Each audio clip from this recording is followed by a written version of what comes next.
Hi, welcome back to my channel. So today I wanted to talk about something that just happened to me, and I think it's really important because it ties into the bigger story of me being the scapegoat in my family. I met this woman at a filming event that I was invited to, and there were some other ladies at this event as well, a few other ladies, very nice ladies actually. And we all exchanged information. Well, in terms of information, we exchanged our social media handles and said that we would stay in touch and support each other's platforms. One of the women in particular, who I actually wanted to connect with because of our Caribbean background, she seemed a little standoffish at the event. So out of everybody that was there, I really thought that I would connect with her the least after that experience. However, after the event, I started seeing her in the People You May Know on my Facebook page. And then eventually I got a friend request from her. So after I got the friend request, I accepted it, of course, and I noticed that even though she came and requested my friendship on Facebook, she wasn't interacting at all with my content. And I post every day about, with my business stuff. So I did think that was odd. And then if you know Facebook, you can tell when people are looking at your stuff. So it was just odd that she would have added me on Facebook but not want to interact with anything there. So I was on the verge of blocking her, and this is the part about my gut. I should have trusted my instincts about this person, and I did not. Anyhow, I started interacting with her content to see if that would trigger her to start interacting with mine. And what ended up happening is that she reached out to me in my inbox and invited me to be on her podcast, which at the time I was open to opportunities and exposure for my business, so I said yes. And from there, she started inviting me out. I'm new in Atlanta. I don't have any friends here, so I accepted her offer. So I went to her house. I brought her a gift. I gave her something, I bling stuff. So I'm very generous with my craft. And apparently my gift generated some ideas to help her package her products. And what I noticed is that she started to become very draining. She was calling me constantly, making little snide remarks about things in my life, judging my situations, and it felt very heavy. I noticed that she would be probing me for information and then judging me for my response to what she was asking me. And I found myself over explaining things that I shouldn't have had to explain to her. And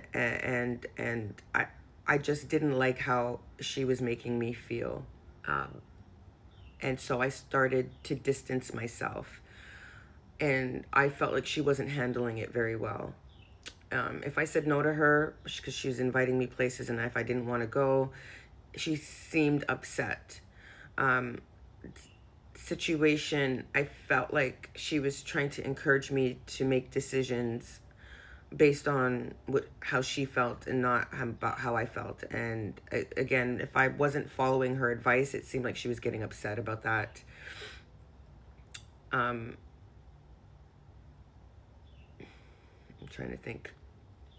Oh yeah, another thing is that she wanted me to come all the way to her house, which is an hour drive away from my home. And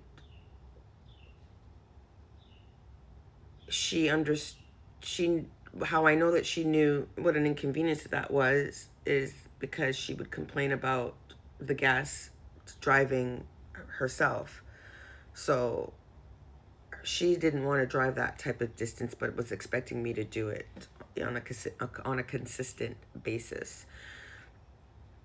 And that's when it's all this was when it started to click that the relationship with her wasn't about friendship. She was coming across as an opportunist. So I said all that basically to say, because this kind of ties into the bigger picture. It's not really about her. Um, as someone who grew up scapegoated, I was conditioned not to trust my gut. I was told that my feelings weren't valid, my boundaries weren't respected, and I learned to overgive just to feel accepted. So when someone like this person shows up, my first instinct was already telling me something was off, but my conditioning pushed me to ignore it and give her more chances than she deserved. And that's why people like me, scapegoats, survivors of narcissistic abuse, often end up in situations like this. We want connection because we grew up isolated. We want to believe people's intentions are good because we've already endured so much betrayal. But the truth is that makes us targets for opportunists and users. So, long story short, at the end of the day, I cut her off. And I know from experience, when you cut someone off, they usually get upset and sometimes even retaliate. But here's where my healing comes in. Whatever actions she chooses to take from here, I honestly don't care. I'm protecting my peace. And for me, this situation was just another reminder that my gut is there for a reason. And breaking free from the scapegoat role means leaning into listening to that feeling, trusting it, and honoring my boundaries, even if it leaves me standing alone. And so that's what I wanted to share for today. I did something that normally would have taken me longer to do. I might have stayed in this for a little bit longer or tried to find some kind of understanding or try to figure out if, if maybe I'm wrong or if I'm right. But I didn't even bother to do that. I just saw the signs there and I just cut this person off. I'm done with the whole situation. I don't care. I've got so much other things happening. I have so many other people who are there. I mean, not physically around, but I have had a lot of great people come into my life who are not draining. They don't call me every day. They're not bothering me. They're not asking me questions about my life and stuff that is none of their business. And so, I don't have this type of energy around me under normal circumstances. So I cut that off, and whatever residual effect goes with that, I'm okay with that too. So anyhow, thank you for listening once again. I know I got off topic a little bit, but it still kind of relates to the main issue that I talk about here, which is being a survivor of scapegoat abuse. I'm still still learning and still trying to get to a place where I'm making healthy choices and decisions when it comes to relationships. All right. Take care. Have a great day.